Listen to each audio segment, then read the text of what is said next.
colocar mais aqui. Bom, uma das vítimas de McCarrick, chamada James Graham, tá? Que inclusive foi entrevistada por muitos meios independentes católicos, como o Church Militant, o ano de 1954 corresponde ao ano em que Theodore McCarrick estava em St. Gallen. E teria sido neste ano que McCarrick retornaria a Nova York, onde ele era residente, para se tornar um padre da Igreja Católica. E aí é que entra, né, o questionamento: o quão notável é a estadia do mais notório pedófilo predador da Igreja Católica ter coincidido também com o estabelecimento da Ordem dos Templários do Oriente e o estabelecimento da sede da Igreja Agnóstica na cidade. Tá? Sem falar da cidade ser uma sede de devoção falha, de magia sexual, né, e o marco zero de uma máfia de eclesiásticos modernistas que também cobriram abusos sexuais e trabalharam abertamente contra o Papa Bento XVI. Para piorar, né, a cidade ela cede ainda até hoje como sede do Conselho de Conferências dos Bispos Europeus. Aí a pergunta: a cidade ela pode ter servido, por exemplo, para recrutar jovens para se infiltrarem no sacerdócio? Quem teria organizado isso? KGB? Veja que eu estou falando aqui, o McCarrick, tá? Ele recheou a vida dele, e vocês vão ver um pouco mais adiante também, com conexões que incluem aqui não somente criminosos de dentro da igreja, cometendo crimes dentro da igreja, mas também membros do Partido Comunista Chinês, do Kremlin soviético e da elite globalista norte-americana.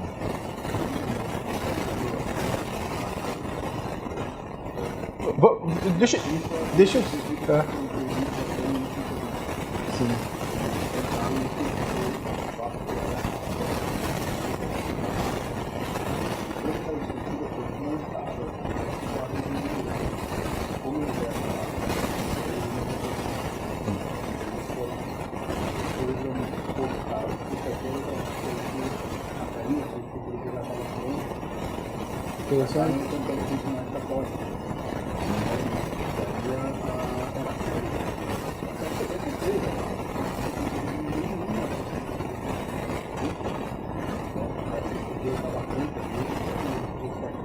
Sim.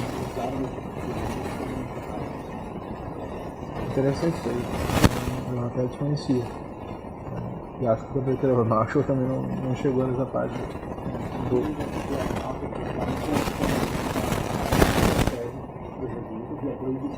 Quando teve essa questão, mesmo mulher ativar a ordem, ela foi contra a proibição na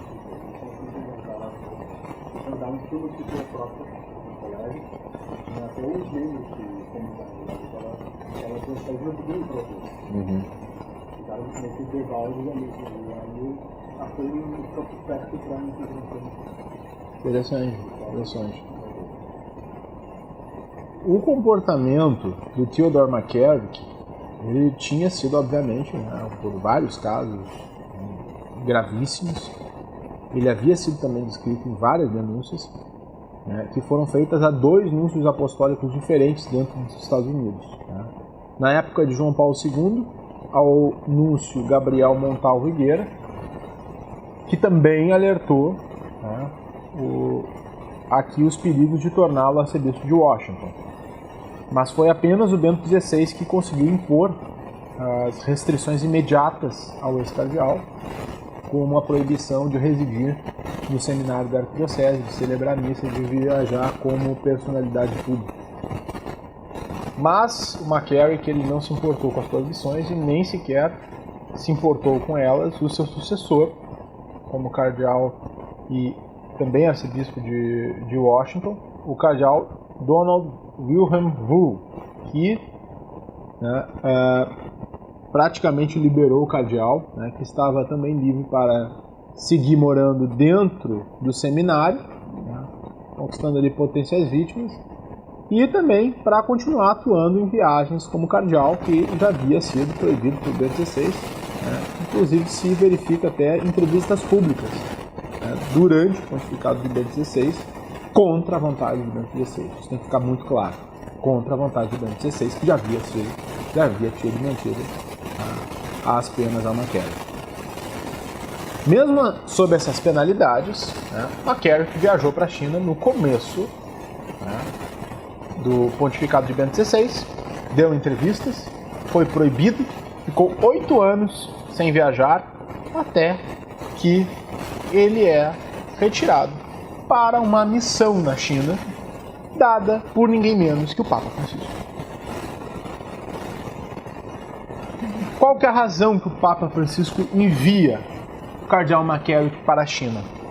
Para reiniciar conversas com o regime chinês representando o Vaticano. Conversas essas que a gente, que já acontecem, pelo menos desde 2005, com o regime do Partido Comunista Chinês e também com falsos prelados da Associação Patriótica Católica, no caso, entre aspas, que é o nome da Igreja Estatal Comunista. O ultraje da viagem e do Papa Francisco ter ignorado as penas impostas ao McCarrick fizeram daí com que o Monsenhor Carlo Maria Viganò, ex-núncio apostólico americano, que também afirma que alertou o Papa Francisco pessoalmente da desobediência de McCarrick, trouxesse à tona o inaceitável comportamento aqui da Arquidiocese de Washington, mas também o comportamento do Papa Francisco, que respondeu publicamente que não sabia nada sobre o caso McCarrick. Em resposta a isso, Carlo Maria Viganò dá um testemunho público de algumas laudas, afirmando que o Papa não teria falado a verdade, porque teria delatado diretamente McCarrick ao Papa Francisco. E aqui eu vou ler o relato do Carlo Maria Viganò. Comecei a conversa perguntando ao Papa o que ele pretendia me dizer com as palavras que ele havia endereçado para mim quando eu o cumprimentei na sexta-feira anterior. E o Papa, de uma maneira muito diferente, amigável, quase tom carinhoso, disse-me: sim, os bispos dos Estados Unidos não devem ser ideologizados. Eles devem não ser de direita, como o arcebispo de Filadélfia. O Papa não me deu o nome do arcebispo. Parênteses. Eles devem ser pastores, eles não devem ser de esquerda. E acrescentou, levantando os dois braços. E quando digo de esquerda, quero dizer homossexual.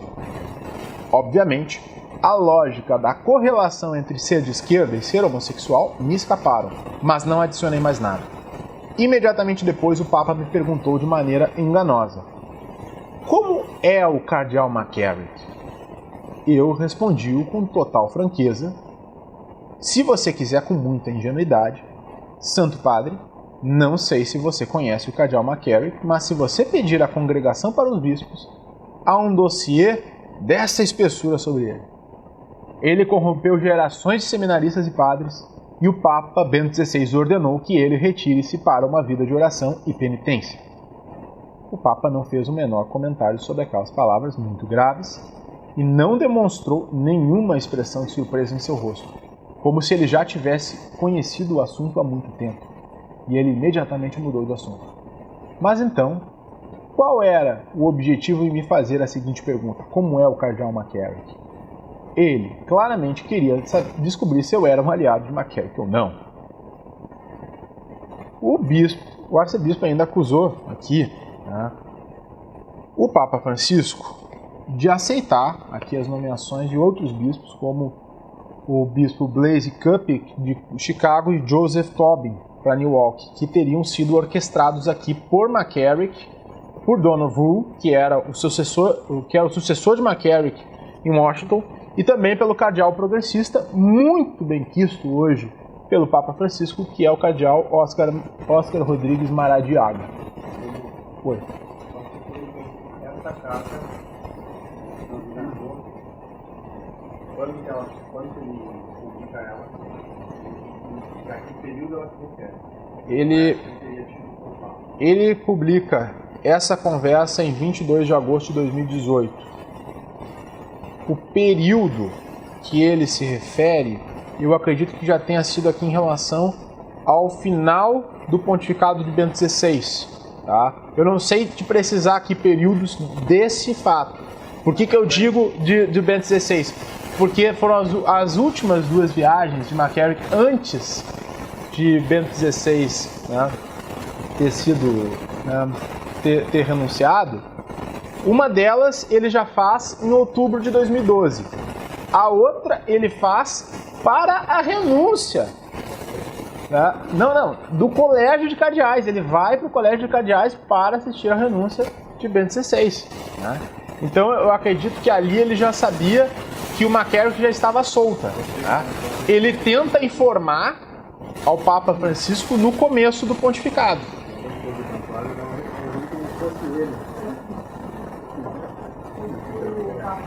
Até tem uma denúncia, assim, ó, normalmente as mídias progressistas católicas, elas tentam sempre fazer colar que o Papa Bento XVI é que deixou a solta McCarrick. Não. McCarrick ele já estava solta no final do pontificado de Bento XVI, estava solta por permissão do cardeal Donovan e também, né, é enviado a uma missão especial para o Papa Francisco. É isso que ele indica. Né? Então não existe aqui quem que deu permissão para quem. Né? Existia uma ordem, essa ordem não foi cumprida. Né? E, muito pior, né? Não somente foi ignorada pelo pontífice atual. Ao concluir o documento, até tem uma outra citação, o Papa Francisco pediu repetidamente transparência total na igreja e nos bispos e fiéis para agir com parresia. Os fiéis em todo o mundo também exigem isso dele de uma maneira exemplar. Ele deve declarar honestamente quando soube dos crimes cometidos por McCarrick, que abusou de sua autoridade com seminaristas e padres. De qualquer forma, aqui, resposta.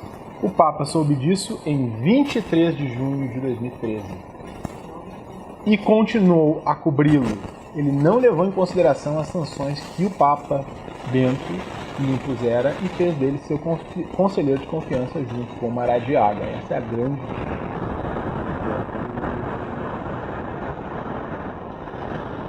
Eu acho que principalmente pelo envolvimento com a China. Eu acho que o mais grave aqui de tudo é o envolvimento com a China.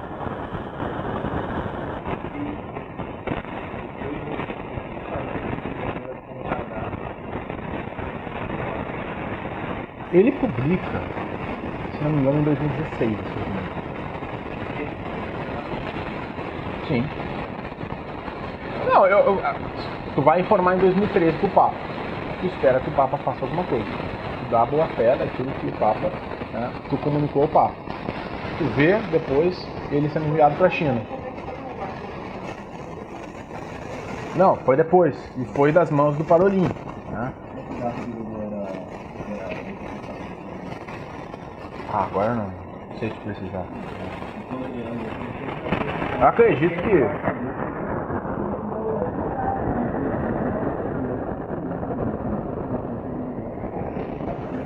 Mas assim, respondendo a tua pergunta, eu acho que foi dada uma fé, né? Se viu que ele continuava a viajar para a China, a viajar para o Vaticano, continuar normalmente a agir como cardeal, a dar entrevistas, coisas que ele estava proibido. E aí é que ele resolve, eu acho, que trazer isso tudo à tona. Posteriormente, nós tivemos aqui uma denúncia gravíssima recente, tá? Que tem que ser comprovada, evidentemente. Estou falando aqui em fatos, tá? Que, apesar de relatos, testemunhas, tá? Estou só trazendo os fatos, as testemunhas, porque isso fecha também com um esquema que está dentro, tá? Mas teve uma testemunha muito recente chamada Guo Wengui, tá?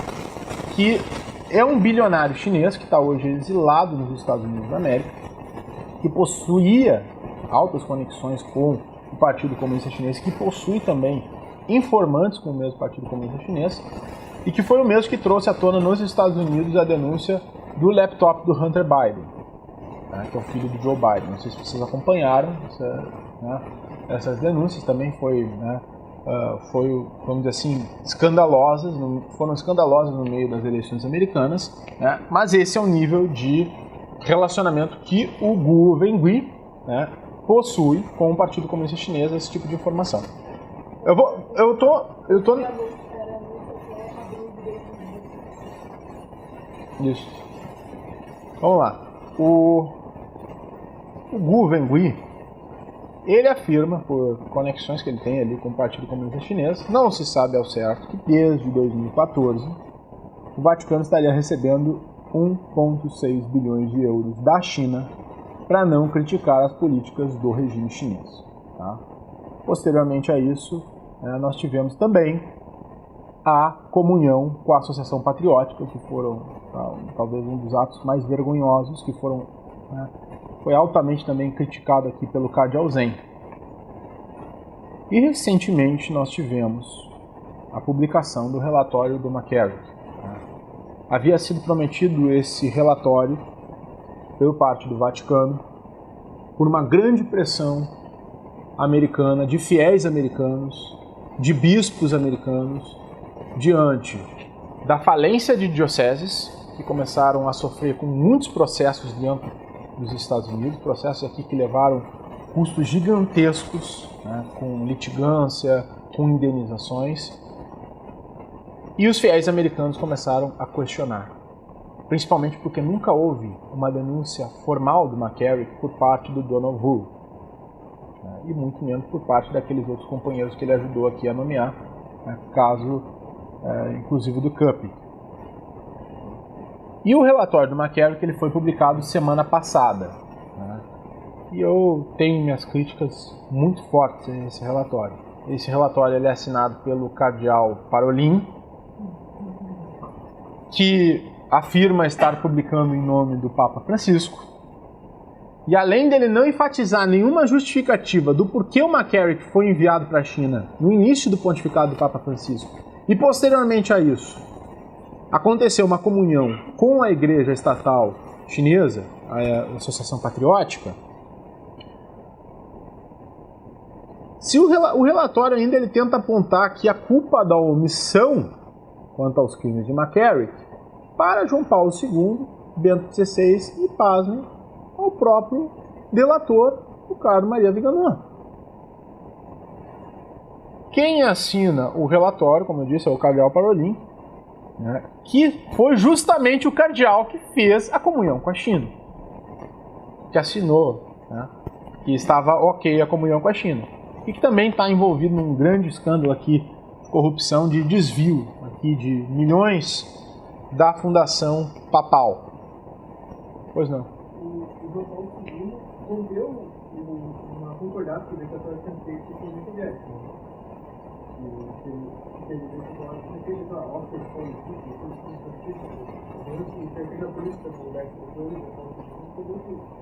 O que a China está tentando fazer hoje é neutralizar toda a influência da igreja, comprando todo mundo que der, gastando tudo. Para não acontecer, e aconteceu no leste europeu. Eu acho que é mais profundo que isso. Porque como a gente vê aqui, já existe uma forma de miliciar sacerdotes para que eles entrem dentro da hierarquia da igreja. Isso é um método que acaba fulminando um cara que estava em St. Gallen, que é uma cidade aqui que pertenceu justamente, uma máfia que conseguiu, mudar os rumos da própria igreja, que está também envolvida em casos de corrupção dentro da igreja, que tentou modificar a doutrina dentro da igreja, e aí o sujeito descobre na cidade de St. Gallen que ele quer se tornar cardeal, aliás, que ele quer se tornar sacerdote. Teria ele sido miliciado para isso? Essa que é a questão. É bem mais profundo do que, por exemplo, assim, não, mas a China foi lá e comprou. Pode haver aqui, inclusive, um esquema de fidelidade.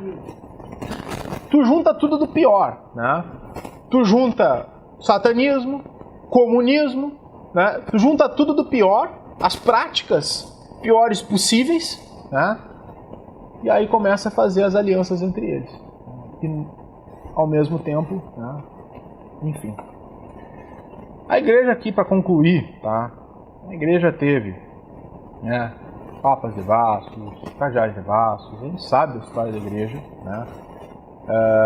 mas nunca teve personagens de esquema de corrupção que visassem mudar doutrina, conduta, e principalmente aqui é uma abertura de alas realmente a toda a todo o discurso do anticristo. Tá? Quando você pega, assim, nunca houve uma organização, por exemplo, herética que entraria dentro da igreja, né, por meio, né, da sua organização de cardeais, hierarquias, etc., de maneira tão sofisticada, tão criminosa, envolvendo ligações internacionais. Isso nunca aconteceu. Isso nunca aconteceu. Tá? Aliado ao que há de pior no mundo entre sodomistas e regimes genocidas, além de serem praticantes das mais perversas práticas sexuais e criminosas, a máfia de St. está manipulando e conduzindo a igreja às trevas que as aparições de La Salette e Anne Catherine Emmerich falavam, além de ter protegido e condecorado com a mais alta liberdade o maior dos criminosos dela, Theodore McCarrick, peça fundamental para o desenvolvimento e manutenção de toda a máfia. Toda a mística de St. Gallen traz para a cidade tanto personagens do satanismo quanto do comunismo. Mas a qual deles pertence à máfia? A qual deles pertence McCarrick, por exemplo? Qual a chave da máfia com a comunhão da China? As confusões imputadas nas novas doutrinas publicadas pela igreja. Com a vergonhosa devoção ao ídolo Pachamama no Sínodo da Amazônia. E essas são as perguntas que eu deixo, né, sem responder com afirmação. Porque são as perguntas que, principalmente nós como fiéis, que amam a igreja, que amam nosso Senhor Jesus Cristo, que amam, né, principalmente, né, tudo que foi dado pela igreja para nós, né, em bens espirituais, em graças, nós temos que começar a nos perguntarmos para começarmos a agir. Tá? Porque convenhamos, pessoal, ligação, né, e defesa para esse tipo de crime sempre vai haver dentro do clero progressista. Não é à toa que dentro aqui do Brasil a CNBB só abriu a boca para defender o Papa Francisco quando o cardeal o arcebispo Carlo Maria Viganò faz essas denúncias. As denúncias que são graves, que vão muito além desse relatório aqui que foi feito, tá? E que ao mesmo tempo, né, estão repercutindo na vida que nós estamos vendo, né, de confusão dentro das doutrinas e dentro da igreja. É isso aí. Obrigado.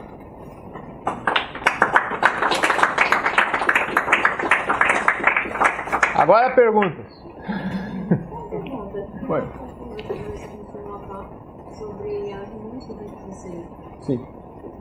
Não será que nós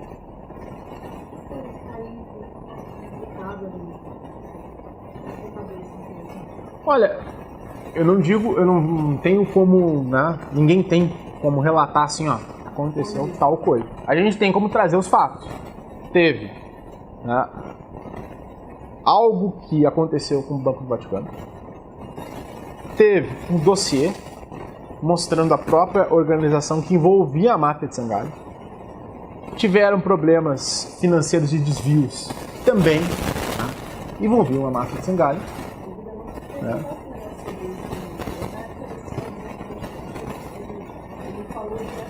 Sim. Ele...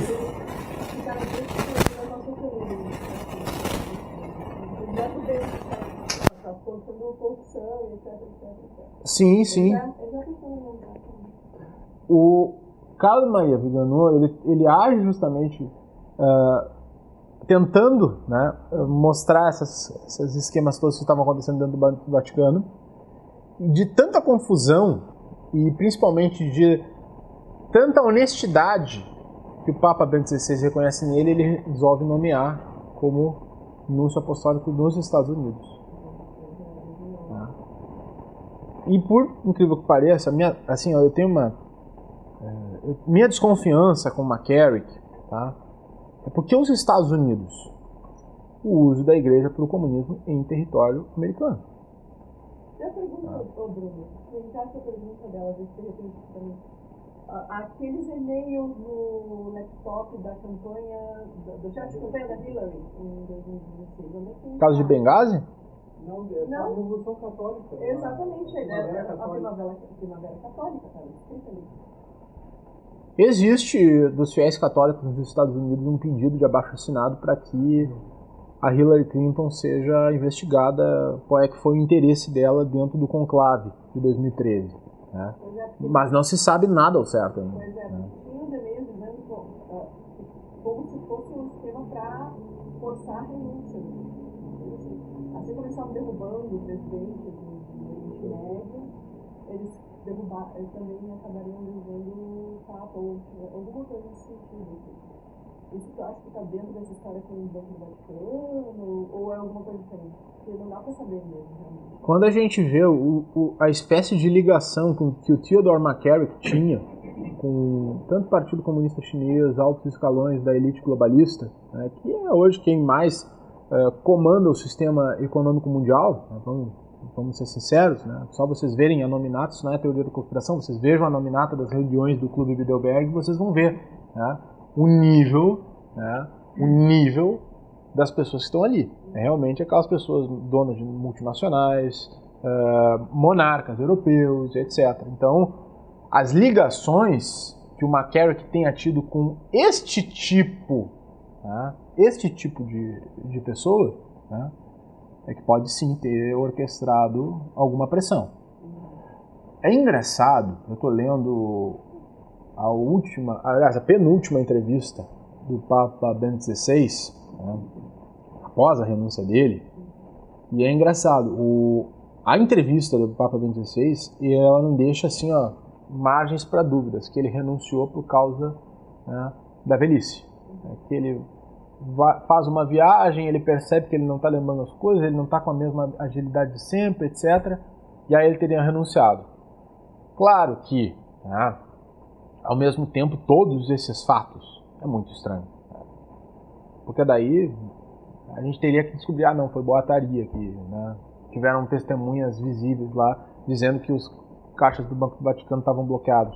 Né? Ou que aconteceu um dossiê que, enfim, foi notório, o tal do dossiê. Exato. E desse tipo de coisa, ele não tão cerimonialista quanto ele, não haveria esquecido. Existem alguns fatos engraçados, né? Pode soar até a teoria da conspiração, mas alguém aí já ouviu falar do Malachi Martin? Levanta a mão quem ouviu falar do Malachi Martin. Bom, Malachi Martin, né, foi vamos dizer assim, um sacerdote imensamente excêntrico. Né? Existem duas versões sobre o Malachi Martin. Tá? Um é que ele teria sido expulso da ordem jesuíta, essa é a versão dos jesuítas, né? Que ele não seria sacerdote de verdade, ele entra à vida leiga nos Estados Unidos e ele passa a ser escritor de ficções, né, que relatam daí casos da igreja. E a outra versão que ele dá, né, de que ele teria, por parte do Papa Paulo VI, teria conseguido ali uma exclusão de votos, né, o voto de pobreza e o voto de obediência, né, que daí ele entra numa vida leiga, mas ao mesmo tempo pode celebrar a missa. Né? E o Malachi Martin, né, ele escreve um livro chamado The Windswept House, A Casa Varrida pelos Ventos. Né? É muito recomendado, inclusive, pelo professor Olavo. A Casa Varrida pelos Ventos, ele começa relatando, né, um caso dos inícios dos anos 60, logo posteriormente ao conclave do Paulo VI. Mas dá uma roupagem de romance. Não, tudo roupagem de romance. Ele cita pseudônimos, ele cita outros personagens, até tem teses que você acha do Malachi Martin na internet de quem que seriam os personagens, né? Mas tem um que ele cita explicitamente, que é o tal do Bispo Léo. Né? Ali dentro do primeiro capítulo, antes de começar a história, ele faz o relato, que aí ele diz ser o relato histórico, né? Eu vou explicar melhor do relato histórico no final dele, que teria tido, logo após o conclave de Paulo VI e a escolha do nome de Paulo VI, né, um ritual satânico dentro da Capela Paulina, de dentro do Vaticano. Tá? E que esse ritual ele teria sido um ritual via telefone com os Estados Unidos da América, né, em que teria um tal do Bispo Léo, que teria, né, feito um ritual que envolvia ali o sacrifício de um animal e também o abuso A de estrutura externa dela modificou ou só interna? só interno. Já viu como é que é a estrutura externa? Não, Nunca viu? nunca vi.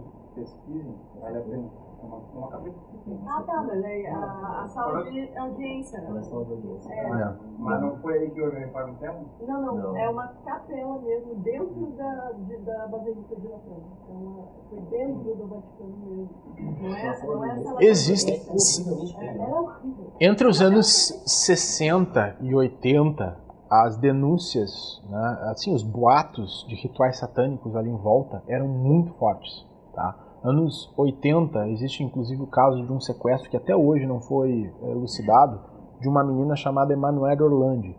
Ela era filha de um senhor que trabalhava, que eram cidadãos do Vaticano, trabalhavam para o Instituto de Obras, que era o Banco do Vaticano. Tá? É o Banco do Vaticano.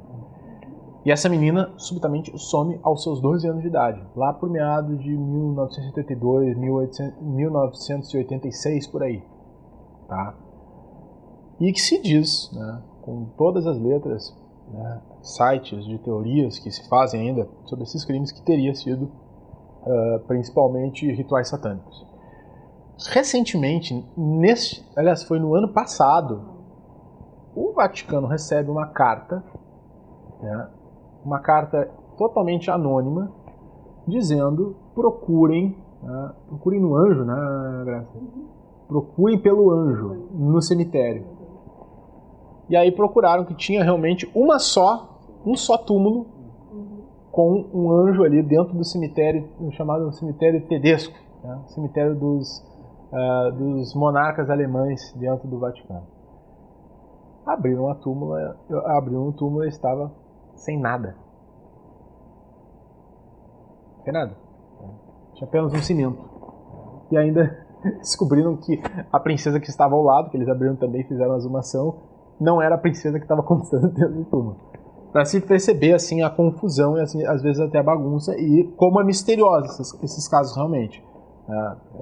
Enfim, mas só para a gente ter uma noção, essas coisas que a gente está trazendo aqui, embora possa soar teoria da conspiração, etc., a gente traz fatos, elucidem esses fatos, tentem sempre juntar com outros fatos, né? Daqui a pouco coisas como essas vão fazer sentido, né? Deveriam fazer algum sentido, por exemplo, para o Donald Trump, né? Que é o principal alvo, né, dessa galera. Nós tivemos aqui agora uma nomeação de 13 cardeais, né, por parte do Papa Francisco, e 3 deles sendo aqui literalmente premiados porque foram críticos notórios de Donald Trump e das políticas de imigração.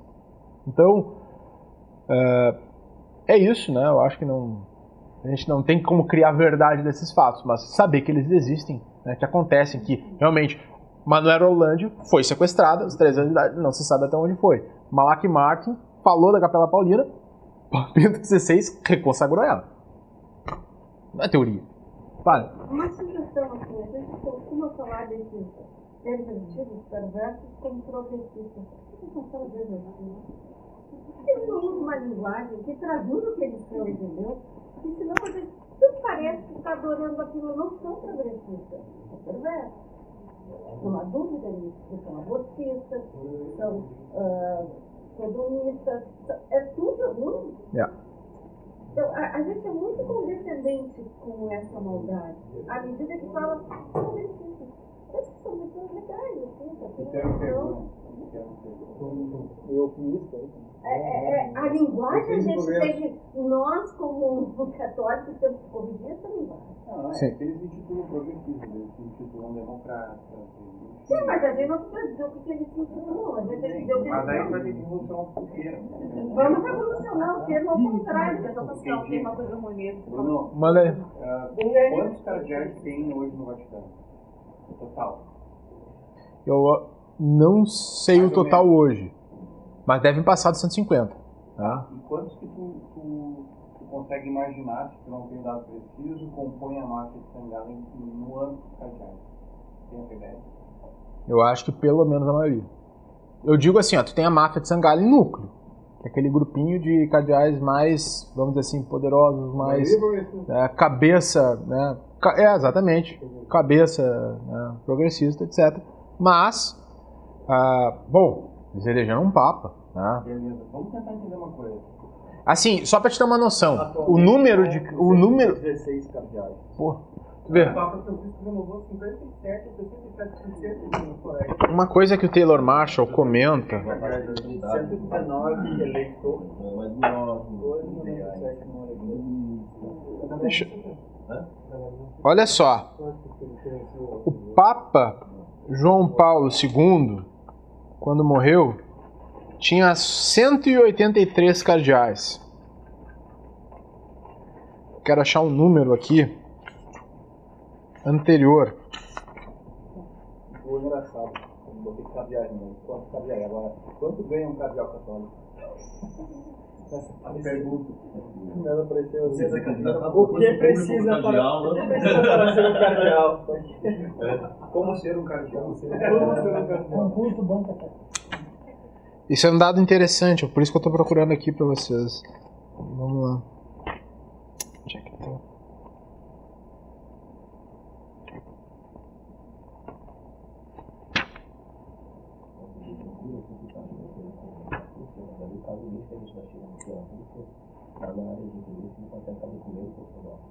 Foi uma pergunta pro Bruno, mas se estende a todos aí também. Primeiro, atenção duas coisas. Uma, a minha total ignorância nesse assunto, porque muita informação nova eu fiquei meio perdido, sinceramente. E a segunda é que também tem bastante sede de saber mais sobre isso. Então, se vocês puderem me ajudar com alguma fonte, qual seria uma boa fonte para isso? Vocês poderiam me recomendar. Olha, este livro? Com certeza. Melhor que já foi escrito. Olha só isso aqui. O Papa Paulo VI revogou aqui os direitos de voto dos cardeais acima dos 80 anos. Aqui havia uma intenção para isso, tá? Olha só. Ele aumentou o número dos cardeais de 70, tá? Opa. O número de cardeais de 70 para 120. E aqui, quem perdeu nesse momento que o Paulo VI faz esse, vamos dizer assim, esse teto de idade para votação no conclave? Os cardeais que haviam sido nomeados pelo Pio XII. Magias territoriais do mundo, com o seu babado com o título de cardeal, com votação por outros ministros, por exemplo, da Magias territoriais do mundo, praticamente viram, até Monte Cassino, que era a função dele, não é mais a Magia territorial, né?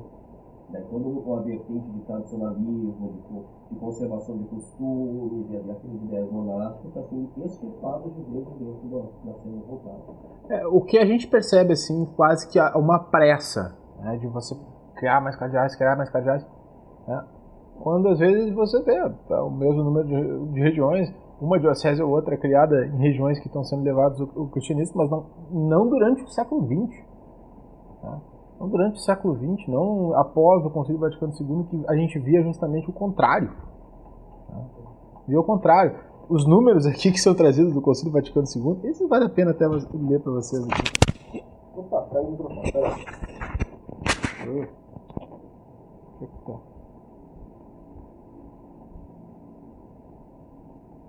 Nossa, que doido.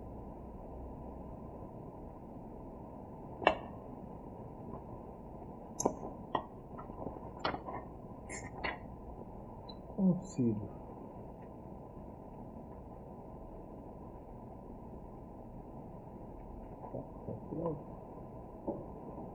Vale a pena ver isso.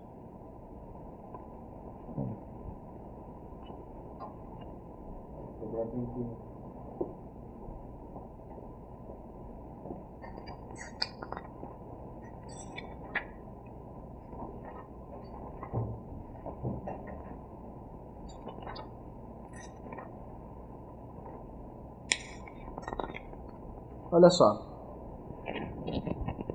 Frequência, isso aqui são tudo dados, tá? Que foram feitos comparando os anos de 1965 e 1958, tá?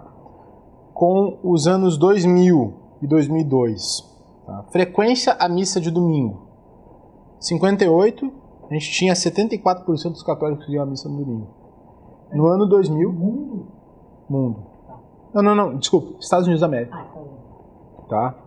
No ano 2000, 25% dos católicos foram à missa do domingo. Batismos infantis. Em 65, 1,3 milhão de batismos infantis. 2002, 1 milhão de batismos infantis, a despeito do crescimento populacional. Batismos adultos convertidos, 65, 126 mil batismos adultos no ano. Em 2002, 80 mil batismos adultos.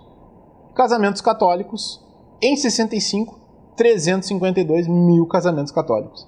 2002, 256 mil casamentos católicos, a despeito também do crescimento populacional. Anulações. Segurem-se. 65, tivemos 338 anulações no ano. Em 2002, cerca de 50 mil.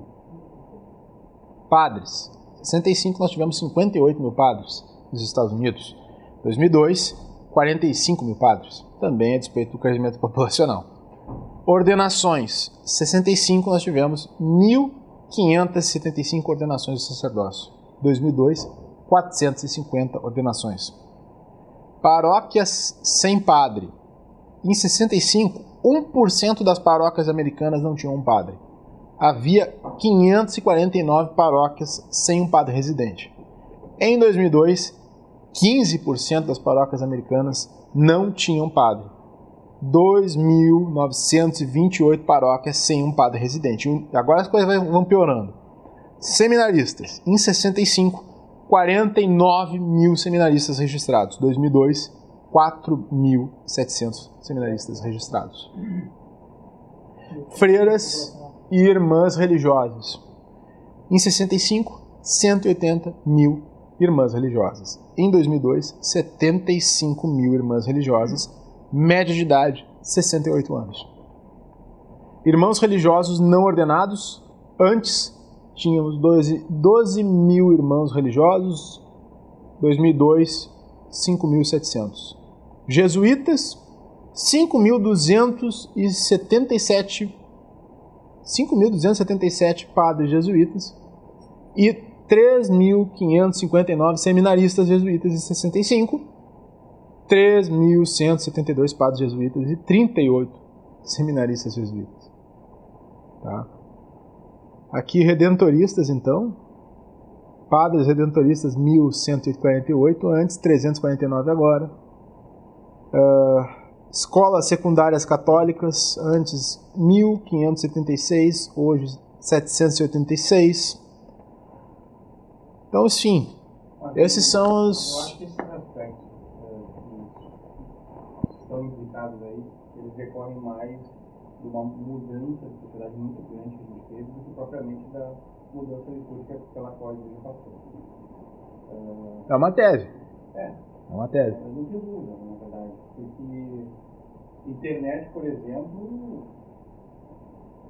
a gente pode chegar à conclusão que a internet é um dos males da modernidade.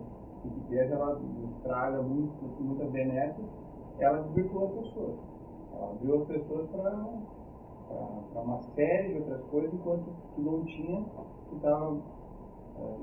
tinha o oceano da internet, que estava mais dentro de alguns cursos guiados, por exemplo, seguir uma vida monástica, seguir um sacerdócio, trabalhar em tais profissões. Hoje tu vive de YouTube, falando de tricô, entendeu?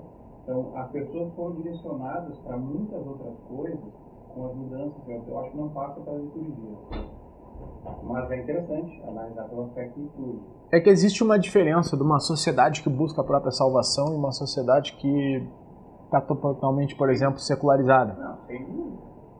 Quando o centro de toda a responsabilidade pela salvação se muda para parar de falar em salvação, para falar de Deus, para parar de falar em nosso Senhor Jesus Cristo, para se adaptar o tempo todo, adornamento, né, Gal? A atualização o tempo todo. Vamos atualizar. Atualizar o quê, cara? Liberdade religiosa para fins de tu ficar só em valores liberais? Para que existe a igreja, então? Para que Nosso Senhor cria a igreja? Eu concordo contigo. Eu só acho que isso não explica esse resultado, entendeu? Acho que esse resultado está explicado mais pela mudança social. Não, que o mundo, eu não estou negando que existe, né, uma realidade moderna, tá? Não estou negando isso. Agora, eu entendo que se tu tem instrumentos de catequização, né, ao invés de ficar falando em adornamento para eles, né, tu joga, na verdade, com aquilo que tu tem de sagrado, e não com aquilo que tu tem que se adaptar ao moderno. Tá? É difícil de dizer que o que é causa tem consequência. Exato. Tu rompe com ali todo dia, tu bota um mundo de garras pra cima das pessoas. Que causa consequência. Não é só a questão da liturgia, tem outros elementos. A consulta ali é cheia de centenas, milhares de variáveis. Sim, eu entendo o que quer dizer. Naturalmente, o aspecto espiritual, ele enfraquecendo, vai... Sim, o mundo vai botar certo. Exatamente. É claro que existem coisas que romperam com tradições, e principalmente o que principalmente rompeu com tradições foi a Revolução Industrial. A vida depois da Revolução Industrial, ela passa a ser totalmente diferente.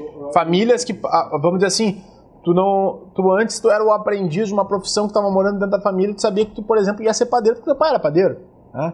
Tu sabia para onde se reportar nos problemas da vida, porque tinha ali uma tradição que estava vindo e se unia naquela região, naquela família, naquela localidade, naquela comunidade. Só um pouquinho.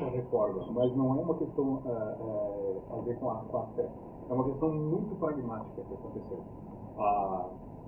Tem a ver com a segunda redução de vocações. Eu tinha visto isso aqui e tal. Mas não que seja alterada a fé das pessoas, é uma outra coisa muito prática. A invasão, entre aspas, de leigos do presbitério. Antes, a semeadura era muito grande, porque quem poderia atuar como coroinha, acólito, cerimoniário, qualquer coisa? Isso eram meninos, rapazes, os quais não estavam namorando, não tinham pretensão nenhuma de se casarem, porque se deixava todo o caminho aberto para eles seguirem a vida vocacional, entendeu? Na medida que a liturgia permite que um leigo leia, aí o que aconteceu? Quando criaram o Paulo VI, como era uma novidade, surgiram figuras que não existiam. Tem um comentarista para explicar o que acontece na missa. Aí tem um comentarista, salmista, quem faz a primeira leitura? Quem faz a segunda leitura? Aí coroinhas, admitindo meninas, certo? E aí entra a figura dos ministros de comunhão, que ele coloca para mulheres e senhores casados. Então, a questão tem a ver com o Vaticano II, mas não seria uma questão sobrenatural que mudou a fé das pessoas. Não, é uma medida prática de presbitério. Coloca as mulheres do dono de casa para dar ordem. Matou. Fazer com que é o que pode não pode. É como se fosse o seguinte, é como se você semeasse num campo e dissesse assim, ó, 60% eu vou jogar só por cima. Tem a ver com a reforma de tudo, mas é uma coisa bem pragmática. Tu matou a via, que era um funil de ocupação. Não que todos fossem, mas era um grande funil. Aprendi a ter amor pelo altar desde pequeno. Mas, continuando, que a tradição, né, ela estava antes nas famílias. E a Revolução Industrial, ela traz um estilo de vida completamente diferente. O filho das famílias iam para a cidade. Não tinha mais, rompia-se aquela tradição com comunidade, a noção de comunidade, a noção de família, tudo estava estabelecido agora num isolamento que a pessoa podia tomar os próprios rumos, né? E aí eu acho que foi, vamos dizer assim, onde o adornamento não contribuiu absolutamente nada, a não ser a continuação disso. Porque como é que tu... Oi? O Ferdinand fala isso muito bem no livro Dinâmicas da História do Mundo. Ele fala da aristocracia inglesa, das outras outras, e ele fala bem que é um livro de artigo do Christopher Down, muito bom. Ele fala da quebra da sociedade industrial, da forma da vida das pessoas. Mas daí, o que pra mim fica servindo nessa espiritualidade é a primeira comunidade mundial. Ali a revolução social nos anos 60, a segunda não Desculpa, esse assunto que o colega levantou é muito relevante. Realmente, o que é causa e o que é consequência? Todos nós que comentamos aqui, claro, está tudo correto, tem um pouco de verdade, só que essa verdade está sendo construída, enfim, é complicado. Porque também, por exemplo, o professor falou, década de 60, no Brasil, por exemplo, vamos chegar bem próximo, né? Na década de 1970, nas grandes cidades brasileiras, milhões de pessoas saíram às ruas contra o comunismo. E hoje? Agora, temos que pensar, aquela sociedade do pequeno bairro, da pequena paróquia, que rezava, que tinha mais respeito, como é que automaticamente, quando... as novelas. Tem um vídeo do Centro Dom Bosco agora, que eles explicaram, um palestrante lá também, deu uma interessante da influência das novelas. Tudo bem, mas assim, o que é causa e consequência? Se eu tenho uma vida sólida, eu vejo aquele lixo que está na minha casa, eu digo, assim, como é que assim, automaticamente tudo cai? Então, assim, havia uma solidez ou não? Até que ponto, né? Isso é muito rico de debatido. Até que ponto é causa e consequência? Porque se havia realmente uma sociedade com mais solidez na sua fé, não, tu vê uma coisa ali que tem televisão. No centro das pessoas anteriormente estavam a cruz, o coração de Jesus, uma imagem piedosa da Virgem Maria, onde já também rezava o texto do dia. E esse local desse altar caseiro, esse altar doméstico, foi substituído na televisão. E hoje as imagens piedosas ficam como decoração da casa, se é que estão presentes ainda. As famílias não olham dentro de casa. As infiltrações malignas penetram por todos os meios. Mas ela avançou muito, né? E esses dados são de 2012, essa comparação. Se pegar de 2020, deixa eu te trazer o tema de volta, mas te perguntar o seguinte: tu acha que o que quer que tenha sido de fato o principal vetor, não a motivação, mas o vetor da saída, de retirada do Papa Emérito para o ingresso do Papa Francisco, teria sido para simplesmente abafar esse problema como um todo, ou para, de alguma maneira, daqui a pouco tentar modificar isso nos bastidores, ou tu acha que realmente foi retirado dali para que isso pudesse continuar? Exatamente o quê? A máfia, o processo, o satanismo, a destruição da igreja. A destruição da igreja. Não sei afirmar por certo.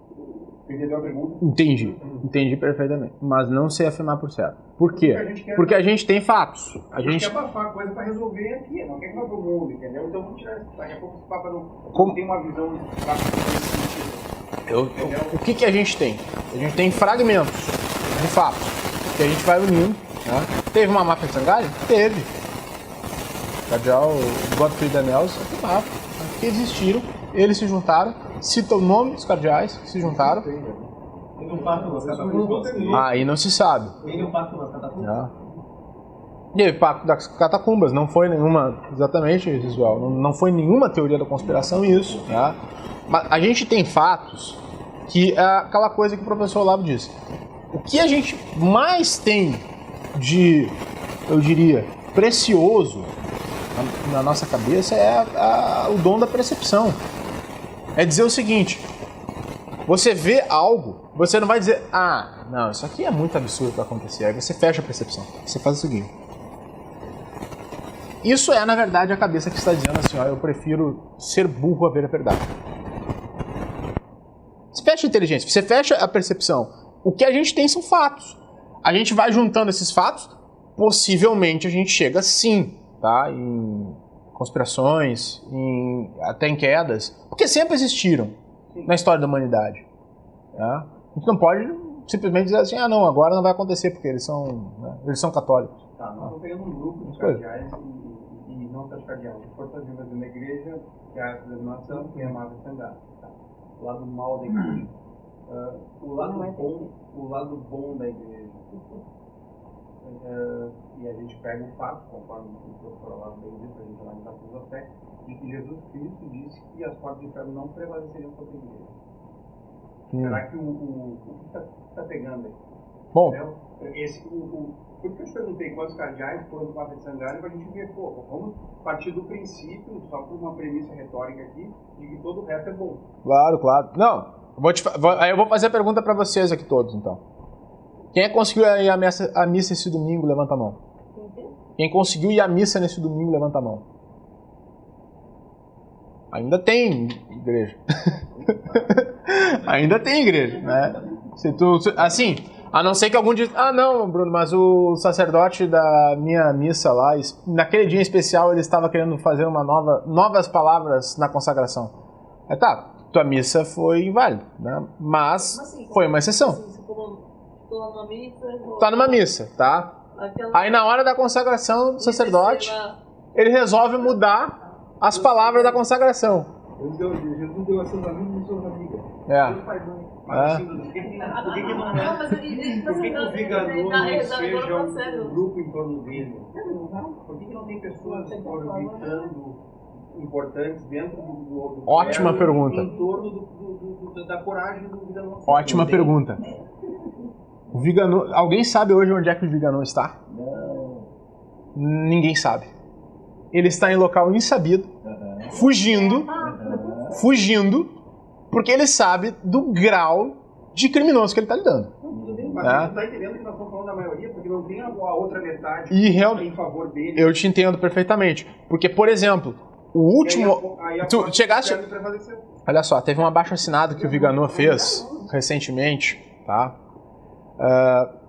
Pedindo, né, que os católicos agissem contra a nova ordem mundial e as tentativas aqui de ficar mantendo lockdown, assim, proibição das missas, etc. Ele fez isso. Né? 14 bispos do mundo inteiro estiveram com ele. 14. Aliás, 12, desculpe. 12. E eram 13 porque estava antes o cardeal Sara e retirou a assinatura depois de pressão que ele disse ter sofrido dos próprios amigos. É assustador o ambiente? É. Mas ao mesmo tempo nos revela que, né, os tempos de perseguição... Né? Exato. Até eu pensei isso na hora. Mas eu penso assim, ó, a igreja, né, em si, ela foi feita para os fins dos tempos ela ser perseguida.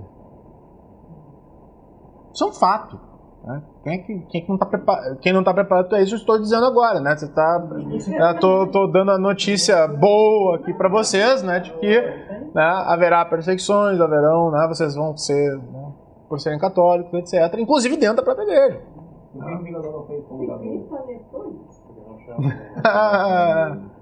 Pois é. Como bispo, ele tem que ser notificado nesse momento que ele possa regado do que disse, se defender. Mas aí é que reside também algo que o Taylor Marshall ele fala. Não se trata de criar cisma. Ninguém está falando em cisma. Ninguém está falando em rejeitar a autoridade da igreja, do Papa, nada. Nós vamos permanecer aqui onde nós estamos. E nós queremos só que as coisas sejam diferentes, assim como sempre a igreja foi. Que passe o período de confusão, que passe a falta de clareza doutrinária, que parem de citar em doutrina que a consciência pode dar consciência de cada um dos fiéis. Cara, que é um fator mais demoníaco do que esse, né? De ficar jogando com o livre-arbítrio que Deus deu, que é algo belo, e que nós precisamos descobrir justamente o que é certo e o que é errado, para dizer assim, não, tudo é certo, tudo é errado. Tua consciência diz aí. Né? Você tem instrumentos de evangelização, mas não pode utilizá-los, porque você é recomendado a não entregar aos muçulmanos, já que também adoram o mesmo Deus, e Deus não precisa ser defendido por tudo. Inclusive por doutrina. A nossa Testate, ela fala justamente isso, que inclusive o Deus dos muçulmanos é o mesmo Deus nosso. Então, você não pode comer Deus, então você não pode sair a evangelização. E isso leva a outros erros, como por exemplo o tal do documento de Abu Dhabi. Uma criação de um templo único para 3 religiões monoteístas. Isso é uma abertura para isso, é óbvio. Esse negócio da Bíblia que a gente falou antes, que eu vi na época aqui, é que a Igreja Católica tinha um papel na ordem mundial que seria a volta do Império Romano tinha um panteão. A Igreja Católica tinha grande estrutura com uma religião mundial. O negócio indígena lá, todo mundo que está dentro da Igreja Católica, já um grande panteão. Isso daí é algo que daí seria quem poderia responder melhor ao gelado.